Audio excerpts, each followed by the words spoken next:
Hi everyone, welcome to the Heron Project webinar, Boundaries and Codependency for Families Dealing with Substance Use Disorder. Just a couple of housekeeping things. You are able to ask questions during the presentation. You should have a Q&A box either at the top of your screen or the bottom of your screen. If you want to ask a question, please use that format. You just click on the button and you can enter your question in. I will try to answer and get to as many as I can during the presentation. If not, I'll try to circle back at the end. If I do happen to miss your question in the meantime, just resubmit it. Okay, here we go. So who is the Herren Project? We're a nonprofit organization. We offer free resources and support for treatment, recovery, and prevention of substance use disorder. We do offer some resources for families and for individuals. I will go over those resources in more detail at the end of the presentation. Herren Project was founded in 2011 by former professional basket player Chris Herren, and he has been in long-term recovery since August 1st of 2008. Who am I? I'm Kristen Young. I'm a licensed independent clinical social worker in the state of Massachusetts. I am currently the Director of Clinical Services for Herren Project. I also own a successful private practice in Cape Cod. I received my MSW from Boston University in 2009, and I have worked in many different capacities since that time, pretty consistently with mental health issues and addictive disorders. I specialize in addiction, recovery, trauma, chronic mental health issues, and issues related to adolescence. So what are the objectives of this webinar? So by the end, you should be able to define codependency. You should also be able to determine if you're in a codependent relationship. You should be able to define and understand the concept of boundaries. And we also are going to talk a little bit about how to begin to put boundaries around your loved one and understand some of the reasons why it's so difficult for your loved one to stop using. We also, of course, want to talk a little bit about how to protect and care for ourselves and have some understanding of how to help your loved one move towards wanting a life of recovery. So first, let's talk for a second about substance use disorder. What are we looking for? I know a lot of times as family members, loved ones, we're looking to sort of figure out, is my loved one just using substances or do they have substance use disorder? Substance use disorder is what we used to refer to as addiction. And there are two different ways to view it. There are people who have problem use, where they have a tendency to use, maybe they use a little too much at times, but there aren't very many consequences. Substance use disorder is the disease of addiction. So what we're looking for is regular use of the substance, needing more of the substance to get a similar effect. So you'll see your loved one who started off maybe drinking a couple nights a week, all of a sudden they're drinking every night, drinking more in order to get the same feeling. All of a sudden they stop meeting obligations. This can be work obligations, family obligations, school, but all of a sudden things that they used to take very seriously and show up for, they stop doing. They will begin to withdraw from friends and family. All of a sudden consequences will start to come based on the use, and they still continue to use the substance despite. That's probably the most important one of all of these in order to determine the difference between problem use and substance use disorder is once those consequences start to come, do they continue their use or do they try to regulate it and eventually try to work towards stopping? And can they do that? Participating in behaviors that are out of character to obtain the substance. This is where we start to see people stealing. We start to see people doing all sorts of things that we never thought that they would do. And then, of course, they try to stop multiple times and they continue to have failing attempts. So now let's talk for a second about codependency. What is codependency? So the definition is a tendency to behave in an overly passive way and or excessively caretaking in a way that negatively impacts one's relationship and quality of life. So we tend to take a back seat, basically, and their needs come first, and our needs oftentimes aren't even on the table. So putting one's own needs at a lower priority than another. And then we also sometimes become excessively preoccupied with the needs of another. So they take up the majority of this space in our mind. We are living just for them. We also sometimes think, if we're in a codependent relationship, we think that we know what's best for them, and if they would just listen to us, everything would change. There would be no more problems, which is this little comic that I have on the side, which is funny, but it is also kind of true. The wife is returning the glasses because that she bought for her husband because he's still not seeing things my way. So that would be a sign of codependence. So this is a quote that I found that I really thought explained it fairly well by Richard Rohr. It's an overreaction to things, so people outside of you, and an underreaction to things, feelings, etc. inside of you. So the person outside of you is getting way more of a reaction than the way that you feel. So now let's talk about the signs of codependency. How do we know if we are struggling with codependency ourselves? And this can be in one relationship. Oftentimes, if a loved one has substance use disorder, it can happen even if we weren't codependent prior to that. It can start to manifest within the relationship. And sometimes we struggle with codependency our entire lives and then find ourselves in relationships with people that have substance use disorder as a result. So the first one is you're quick to say yes without considering your own feelings. So your loved one, they crash their car and they have no way to get to work. And the person will call you and you have to get to work yourself, but they'll call you last minute and say, I need a ride right now. And you all of a sudden become super anxious because you have to get to work, but they have to get to work and their needs end up coming first. So you drive them to work and then you make yourself late. You're not even considering your own needs or your own feelings related to that. Their feelings and their needs are coming first. 2, you frequently make excuses to compensate for their behavior. So again, they get in a car accident and they were tired, or there's all kinds of different excuses that we can make, to excuse their behavior. And typically speaking, we start to lie to the people in our lives about what is going on at the time. I just got a question. Okay. I'm gonna actually take the questions at the end just because it's a little bit difficult to manage them right now. So number 3, their happiness becomes your top priority. So all of a sudden, their happiness is the only thing you're thinking about. You're trying to fix all of their problems. You want to make sure everything with them is good. And oftentimes we think that, or we do this because we think that they'll use less, which is not actually the case. We're going to touch upon that later in the presentation. But one of the signs of codependency is that starts to happen, that their needs and their happiness becomes your top priority. 4, you frequently think you're helping by bailing them out of some sort of jam. Perfect example of that is the car accident we talked about earlier, where you're going to make sure that they get bailed out of whatever consequence they have before you're even going to consider yourself.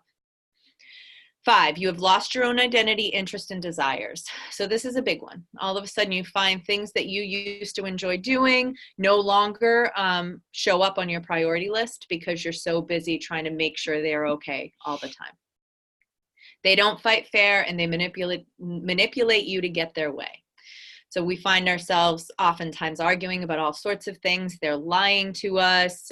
They're not treating us kindly, and they're always finding a way to blame us for whatever issues they're dealing with. So if you find yourself there, that's definitely a sign of codependence. And then, of course, you're always giving in. So they use these manipulation tactics, and you find yourself saying yes to things that you don't necessarily want to say yes to. That you might be something telling you not to, but you say yes anyways. You try and take on their pain and struggles for them. They're constantly taking advantage of your good qualities. So in our quest to sort of save them from whatever issue they're dealing with, they have a tendency to use that to their advantage, and they'll take advantage of us and our giving natures. And your relationship is predicated on what you're able to give to them. So you start saying no, and they start to threaten the relationship. So you become less important to them if you're not taking care of all of their needs. Okay, so now let's take those. We got those 10 signs, so you can kind of think about whether or not you know, some of those things are happening in your relationship. But then there's some questions that you need to ask yourself in relation to those. Do I think about my loved one all of the time? So are you finding yourself not able to sleep at night? And all you're doing is thinking about them all day long? You can't concentrate on your work anymore because you're so consumed with their well-being. Are his or her good days my good days, and his or her bad days my bad days? So if all of a sudden you find yourself like, oh, such a good day today, they got up, they went to work, and you're on a high, you feel great, but then the next day they're sleeping all day and you're anxious and depressed and a mess, then you know that there's a pretty good sign that you're in a codependent relationship. Do I make special exceptions for him or her that I would not make for others? So I always tell the families and the individuals I'm working with, if you find yourself saying yes to things and doing things for somebody that you typically wouldn't do for anybody else, then you know you're probably in a codependent relationship with that person. Do I get defensive when I talk about him or her? So when other people question what's going on with them and you find yourself getting angry and resentful and lashing out at them, that's another sign of codependence. And do I frequently feel embarrassed or ashamed? So if you are owning somebody else's behaviors to the point where you yourself feel embarrassed, that is a very good sign of codependency. Okay, so now let's talk about enabling for a second. So we often, when we hear the term codependency, the term enabling usually comes right after it. You might have people telling you, you're enabling, you need to kick them out, you need to do all these other things.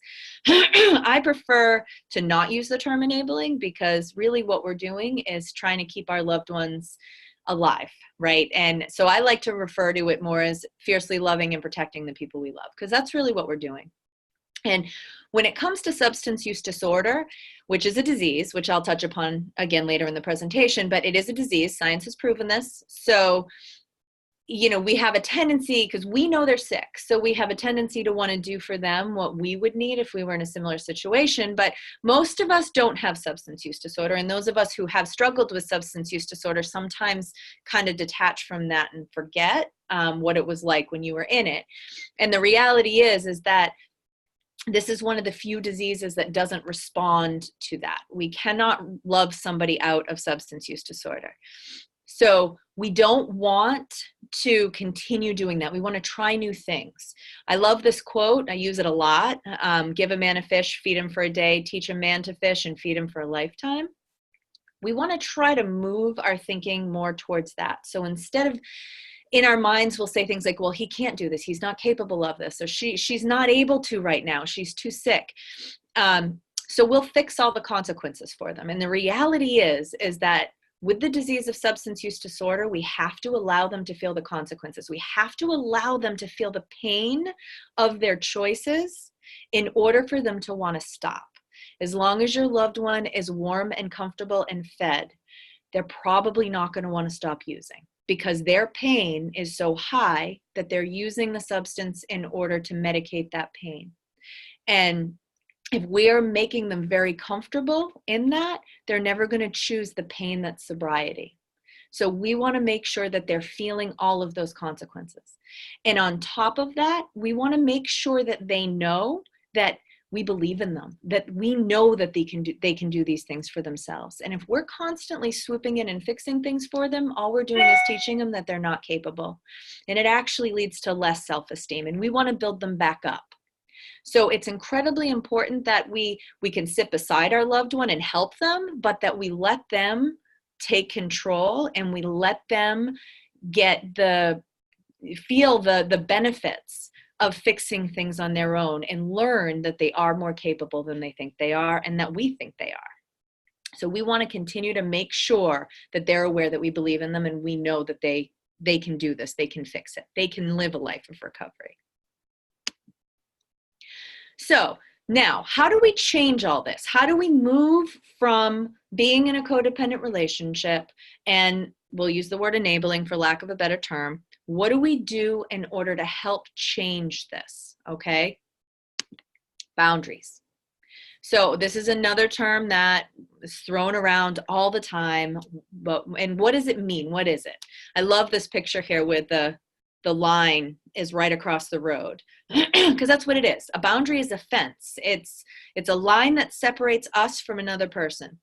And when we're in a codependent relationship, typically we become one person. We are no longer two separate people, right? So a boundary is a point or a limit that indicates where two things become different, where I am and where you are, two separate beings, not one. It's also in our society, unofficial rules about what should not be done. And you know this in a lot of your other relationships. Most of the time we have some, even if we have many codependent relationships, we do have some areas where we are healthy.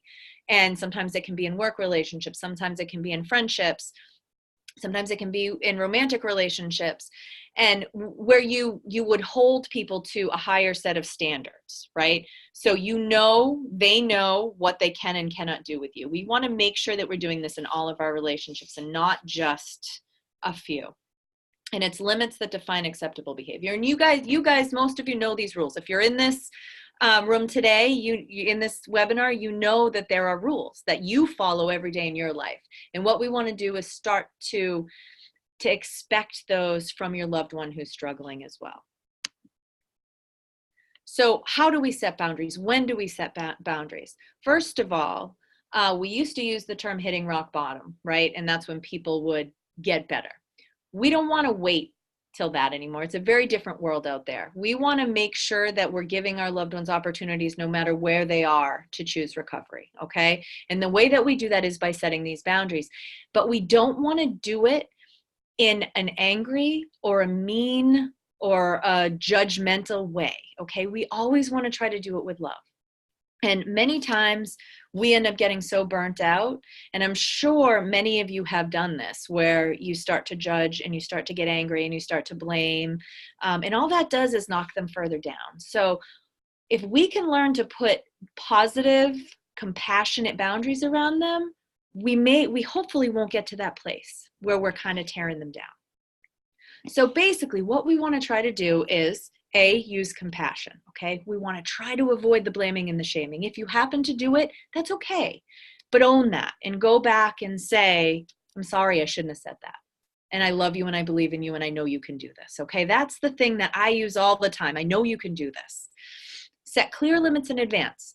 So if you are going to say, for instance, if your loved one can't pay their electric bill, and you've paid it for them for the past 3 months, and you decide, I can't do this anymore, I can't afford it. Don't just wait until they ask you for the money to say, I'm not paying it this month, because all that's going to do is make them feel worse. It's going to create more issues between the two of you. Tell them ahead of time, hey, listen, I can't afford to pay your electric bill anymore. So you are going to have to pay it yourself. That way they know what to expect and they don't feel like you're punishing them. And that's one of the things we never want. We don't want to punish somebody for being sick, but we want to help them to get better. Also, make sure you never set a limit that you're unable to hold. So if you say you're not going to pay their electric bill and you tell them that next month, I'll pay it this month, but next month I'm not paying it. This is the last time. And then next month they come to you and they ask you and you pay it. All you're doing is teaching them that your boundaries don't matter. So you want to make sure that if you're going to set a limit, it's something that you are able to follow through on. So if you know you're probably going to pay their electric bill, then don't use that. Use something else. Find another way to put boundaries around them, because that's one of the worst things that you can do for your relationship and for their recovery. So what we want to allow for natural consequences. I would actually prefer to see your loved one. I know it sounds awful, and I know a lot of you, this will break your heart, but I would rather see them sitting in the dark. Because the reality is that when they're cold, when they're hungry, that's when they're going to start to think about their choices a little bit. And they're going to start to say, maybe this use isn't helping me much. Maybe it's hurting me. So we don't want to offer protection from the consequences related to use as much as we can. I know sometimes it's really hard, and there's no judgment here from you guys. Like, I know this is a really difficult thing to do. So we would never judge you for it. No one, and you shouldn't judge yourselves. But just remember, the more consequences they can feel, the more likely they are to choose a life of recovery. Take some space if you don't have an immediate answer. So if, say you didn't think about the electric bill, it hasn't been a topic of discussion, you didn't say anything, and they call and ask you for the money for the electric bill, and they need it by today at 3 o'clock or their lights are going to get shut off. Allow yourself to take some space. It's not for you to own the fact that they didn't pay the bill and they didn't think ahead of time. And you should be able to think about that. And not to mention, you should be able to bounce it by some of your friends, some of your support system that understand substance use disorder. So make sure that you take the space that you need. And the other piece of it is that most of our loved ones, especially if they have substance use disorder, they want immediate gratification. That's what they're looking for. That's what they're used to. And you're actually not hurting them by making them sit in the anxiety of not knowing for a little while. They need to develop those skills.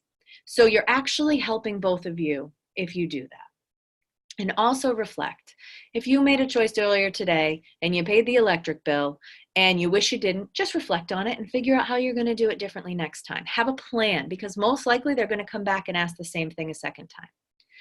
Also, one of the most important ones is try to avoid tolerating abuse of any kind. Oftentimes our loved ones are trying to get their needs met and they can become very aggressive, they can become assertive, they can become mean.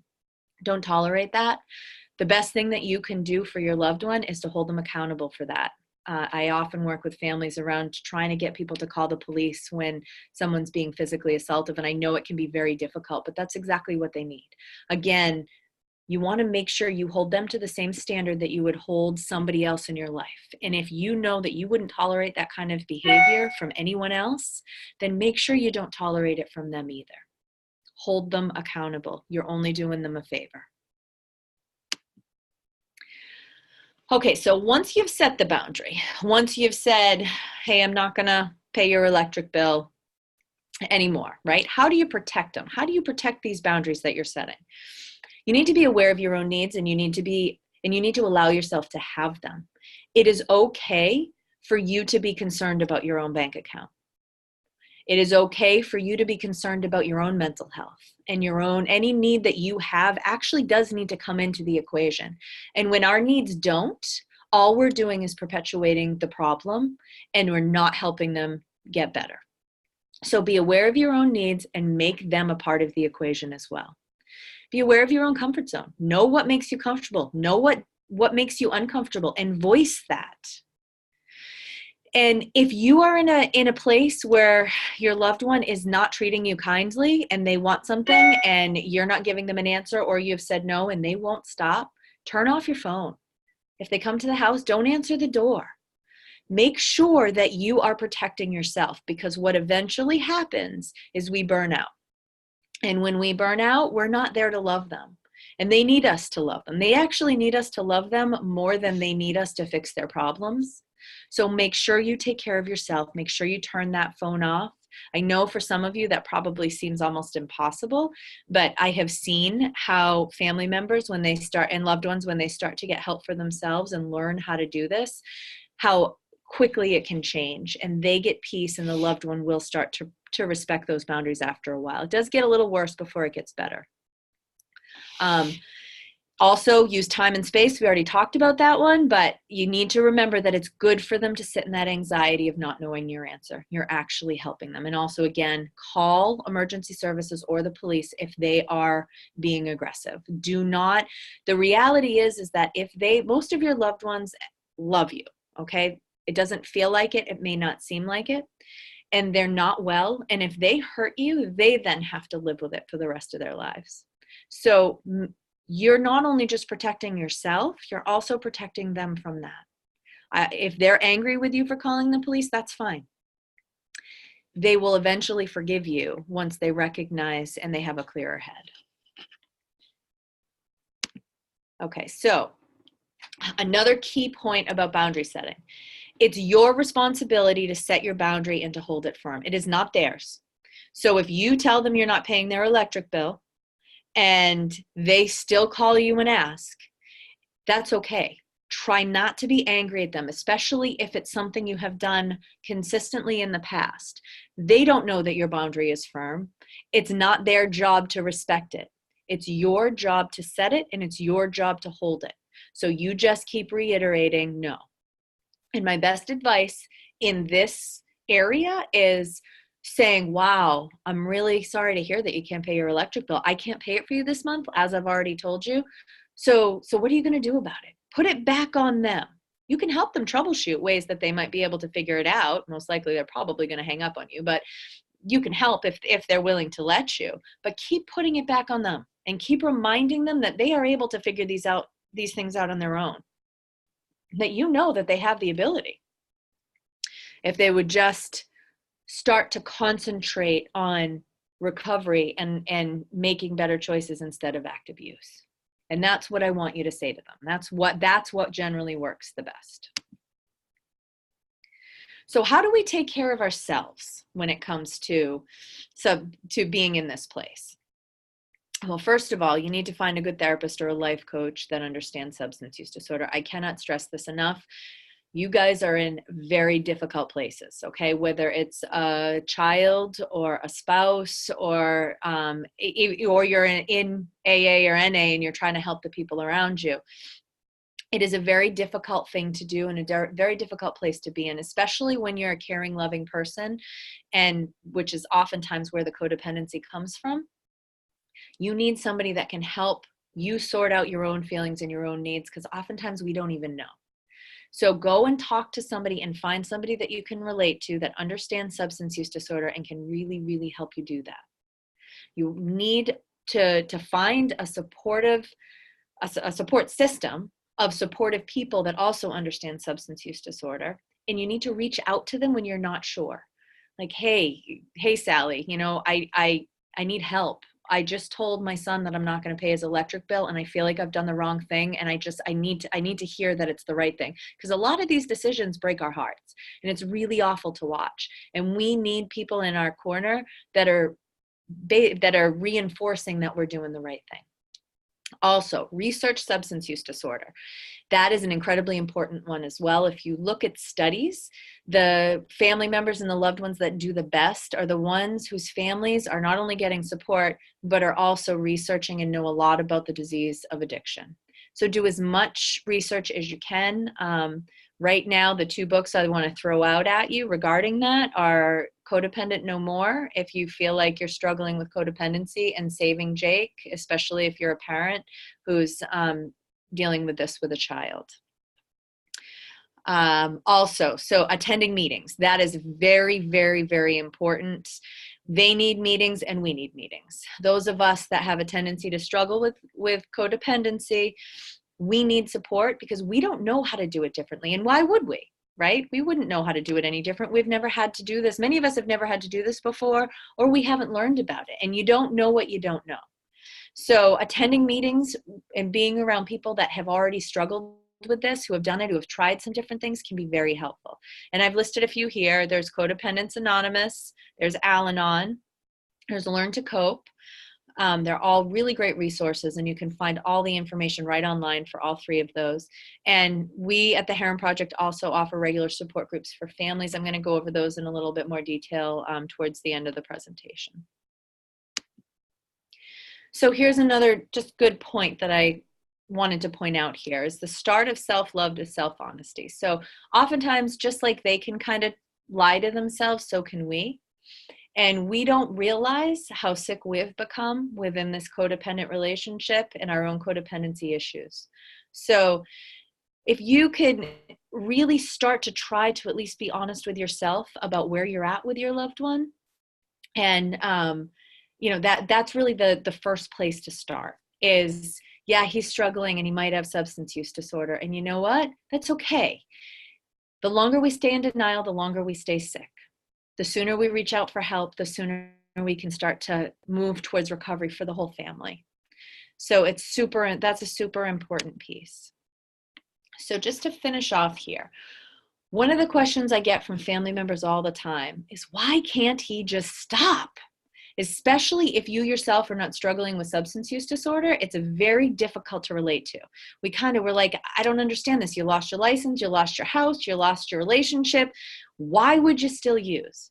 So I want to talk for a second about the neurobiology around addiction, because it's an incredibly important piece, especially if we're trying to help somebody move towards recovery, to understand the struggle. So when you look at the brain, the middle of the brain, it's called the amygdala, is the area of the brain where all of our survival tactics reside. Okay. It's basically why we've stayed alive for all of this time. And that part of the brain learns how to remove pain, because evolutionary speaking, we want to avoid pain because pain leads to death. So whenever we find something that removes pain, it gets stored there and it remembers it. Okay, this is why people run. That's how I often explain it to people. Running stinks. I don't know. I'm sure many of you out there have run and do run. It's not fun, but there are people that do it all the time and love it, despite the fact that it's painful. And it's because that area of the brain has learned that after the run, the pain is gone. The emotional pain is what I'm referring to there. So you're willing to push through the physical pain of the run in order to get that relief on the other side. So when we're talking about substances, that area of the brain in the middle learns that these substances remove pain better than anything else. Really, there really isn't anything else that removes pain like any kind of psychoactive substance. So whenever the pain comes, that area of the brain literally starts to whisper in your loved one's ear, you know what to do, you know what to do, you know what to do. So they're literally fighting their own brain in trying to stop. Now, the good news and the bad news is that the cortex, which is the outermost layer of the brain, it was the last to develop. It's what separates us from all the other animals. That area of the brain, that's where all of the critical thinking resides, okay? The unfortunate part is that there's no direct line from that middle part to the outside. It's not like that middle part sort of makes decisions and tells us to do things without us being fully conscious of it. That's what it means when we talk about subconscious and cravings and all of that. That's where it's coming from. The good news is that with work and with discussion and with understanding and with learning, that part of the brain can become more involved. It can become more conscious. So when the cravings come, our loved ones can kick in that outer level, that critical thinking area, and it can start to mitigate that and start to say, hey, listen, I think that this is causing us more pain than it's taking away now. But that's a tough process. That's basically what treatment is. Treatment helps people take that from the subconscious in the middle of the brain to the conscious in the outside of the brain, okay? But this is a very difficult process, and it is not an easy thing to just stop. So when you can't understand why your loved one struggles so much, this is why. Anybody that has made it to long-term recovery, in my mind, is a hero, because this is a lot of work and it's very difficult. And it can be done. So for those of you right now that are struggling with hope, just know that there's always hope. I have seen so many people in so many very difficult situations that seemed like they would never get it after years and years and years and years of use. They finally get it. They finally have done this. They finally brought that from the subconscious to the conscious. And what is the magic bullet for that? I don't know. It's different for everybody. I want to say most of the time it's a person. It's somebody that they meet that they end up connecting with in a different kind of way. And that relationship piece, there's some sort of magic that happens. But there really is no magic anything to say when or where or how, because it's different for everybody. But don't lose hope on that.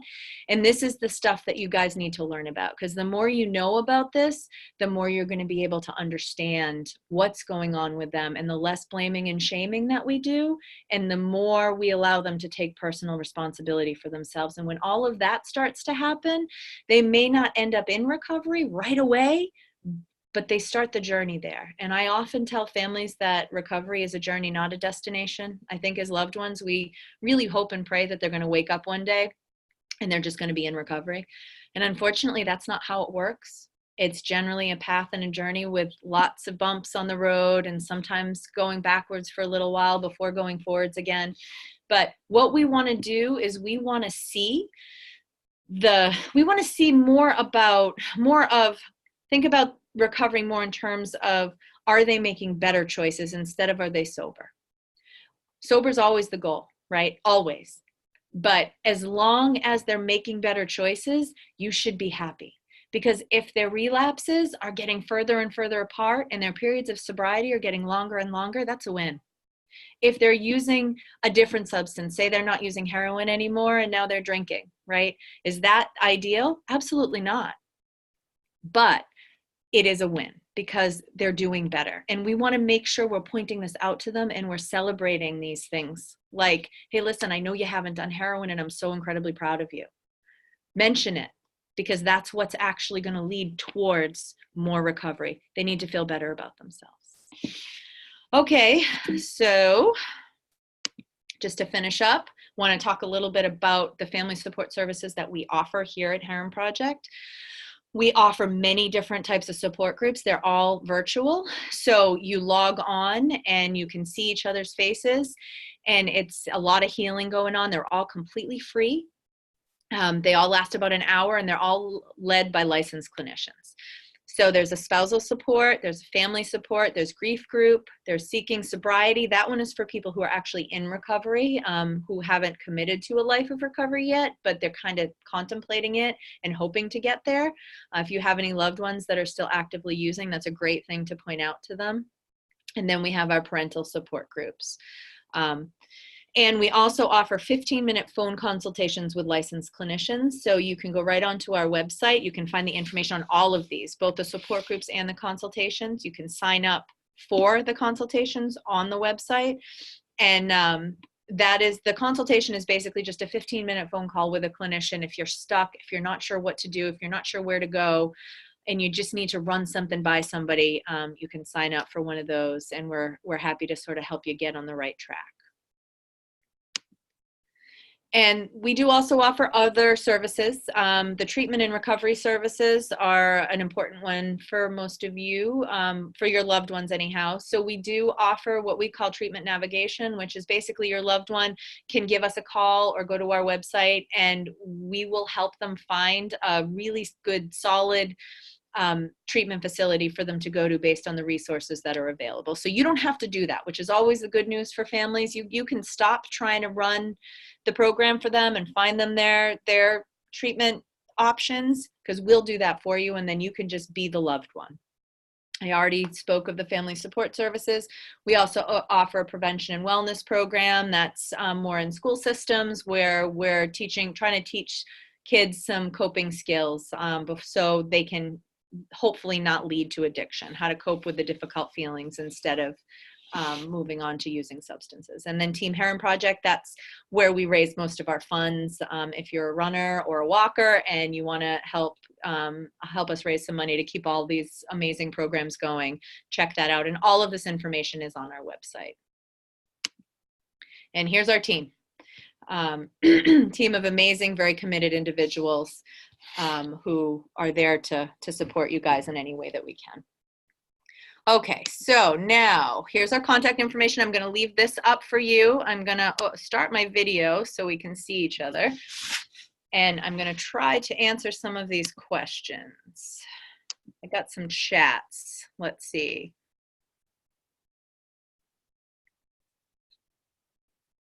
I have one from Julie, who is asking, will there be a way to access this webinar? Again, yes, there will be. We are going to be, this is being recorded, and we're going to send it out to all of you guys, a link out after. I have one question and answer, Q&A. Oh. I had to take that off. Financial boundaries. Should my 24-year-old son be 100% financially independent when leaving a sober house? I need to build our boundaries ahead of this next phase for him. He has been in a sober home since January 2019. That's a great question.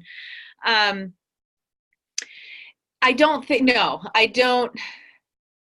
believe that your loved one or your son should have to be 100% financially independent when leaving the sober house. You can definitely help, but just make sure that you're holding them accountable and that they're contributing in some way, and there is some sort of plan for him to take over his financial responsibilities at some point. Because the reality is the longer that you're supporting him, the longer that he feels like he can't do this himself. It is a great self-esteem builder when our loved ones are actually able to go to work and to pay their bills and to see that they're capable of way more than they thought they were.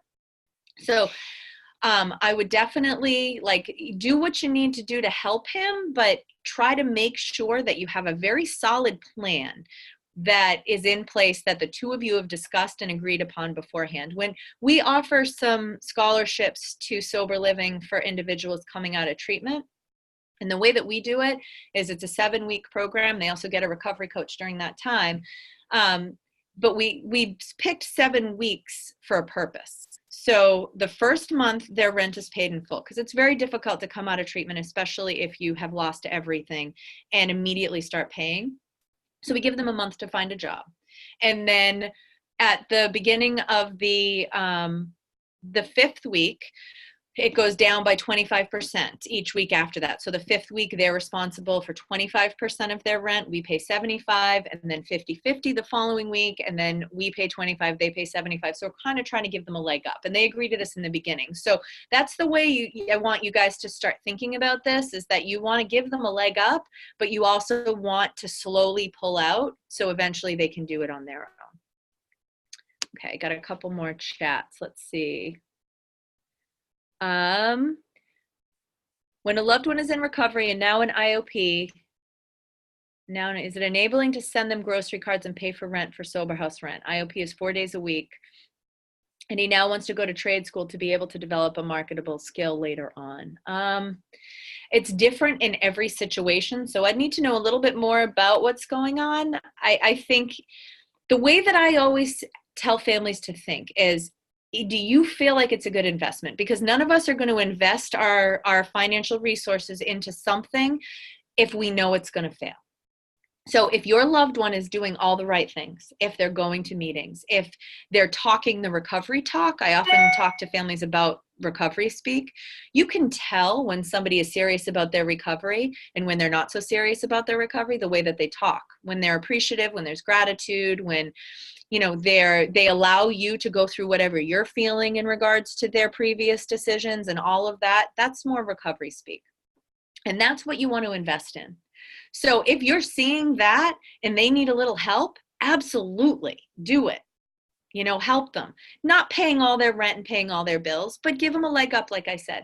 If you're not hearing that and you're not hearing gratitude and you're seeing blaming others or blaming you, then it's probably not the best course of action to take to be supporting them, especially, or I should say investing, because it really is an investment, right? So you want to see the behavior, and then you want to invest in the positive behavior. And you want to kind of explain this to them too, what you're thinking and what you want to see. I do think grocery cards are okay. We do kind of want them to eat. I wouldn't go giving them a ton of money, because I'd rather see them eating like ramen and, having to struggle a little bit, so they want more out of life. But yeah, and IOP is a lot. So I understand that. I hope I answered your question okay. If you have another one, if you want to follow up, if you feel like you have another question in regards to that, just shoot it my way. Let's see, we got, how can I check if they are keeping boundaries? Asking them, you only get lies. Should you drug test? They say they didn't get paid when he does not have the rent. Should you call his boss? And you have trouble with consequences if boundaries are not met. So this is a difficult one, especially if your loved one is living with you. I would always drug test. If one of the rules is sobriety, then I would definitely test. The problem is that it sounds like you're becoming the sobriety police within your house, and we never want to become the sobriety police. We want there to be clear consequences for their decisions. So I would even rely more on the behaviors than the positive drug test, right? Because oftentimes they are behaving in a certain way, but they're passing drug tests. We want to see recovery. So if he's telling you that he didn't get paid and he doesn't have the rent, if he's not paying rent, then he shouldn't get to live there. There needs to be a plan around that, right? So that's the hard part, right? The last sentence, I have trouble with consequences if the boundaries are not being met, right? That's the piece that needs to change. The rest of that will fall into place if you can start to hold your boundaries firm. If kicking him out based on not having the rent is not possible, then you need to make sure that you're coming up with some other kind of consequence that you can follow through on. So let's see, my 30-year-old son is currently in IOP at a treatment center. My husband wants to pull his insurance that I have been paying for 5 years. I want to wait till he is done with his IOP treatment. You're also paying for his phone. This has been going on for 8 years. So I don't think that unless you are in serious financial straits, I don't think that you should stop paying for insurance while somebody is in the midst of treatment. If he's doing the right things, then you should try to follow through on where he's at right now. Now, from here, you need to decide where your boundaries need to go going forward. If you've decided that you've done enough, you and your husband, because you don't want this to come in between your relationship either, which is another thing that tends to happen a lot. So you need to set your boundaries where they are. You need to come up with a plan. You need to sit down with your son and say, this is the last time I'm doing this. I don't know what state you're in, but you should try to figure out how to transition him from the insurance you're paying for to state insurance. And then he needs to be on his own and use state programs from now on if he relapses. And make sure he's aware of this. Make sure he knows you're doing this in love. Like I said, you always do it in love. You always say, I love you, but I can't continue to do this because it's affecting me in my life. Remember, your needs need to come into the equation as well. As for the phone, that's always one of the first places I feel like we can squeeze people, because especially if he's a young person, they love their phones so much. The problem is that I hear from most families is that phones are your only lifeline to them. So I leave that up to families. If you can't sleep at night and you know you won't be able to sleep at night if you stop paying for that phone, then keep paying for the phone. You got to do what you need to do to survive this, because this disease is awful and it will eat you alive. So you got to make your decision around there. Okay, let's see. Nice. Next question. How do you convince someone to go to treatment when they think treatment is useless? Did 2 IOP programs, then went to Gosnold and left after 7 hours. Yeah, this is all consequences. So basically, he's not ready. I like to say your loved one needs a little bit more lived experience before they're ready to accept help. The reality is, as we know, this is a very deadly disease, so it's very difficult for families to sit there, but there's no easy answer to it. You can't force him. You can't force him to want recovery, and you can't protect him. You can try, but that's when we get into being the sobriety police, and nothing good ever comes out of that except they don't want to hang out with us or talk to us anymore. So the reality is that you've got to let him or her feel as many consequences as you possibly can. And so if it comes down to you stopping to pay for phones, or you not giving money, or whatever it is that you may be doing, that stuff needs to stop, and you need to start letting the person solve their own problems, and hopefully they're going to want to choose a life of recovery once they're uncomfortable enough. Okay, my son is 39 years old. He is working. He has been drinking for years. He is in debt. You always let him live with you, but in April you told him to get out. He had just met his girlfriend and he's living with her. In July, I got diagnosed with fatty liver disease. It's one that comes up a lot, and pre-cancer of his throat from drinking and smoking. You're desperate to see him sober, but he's drinking 20 ounces of vodka. He is seeing a counselor who has him moderating. It's been a year. How can we motivate him to get into treatment, especially with all of these health problems? It just kind of goes along with what I was just saying. There's nothing that you can do to force it, unfortunately. All you can do is do your best to squeeze him. Definitely don't let him back in the house. Continue to tell him how much you love him. Continue to be honest about how his disease is affecting you. Tell him about your lost nights of sleep and about how much anxiety and sadness you have as a result.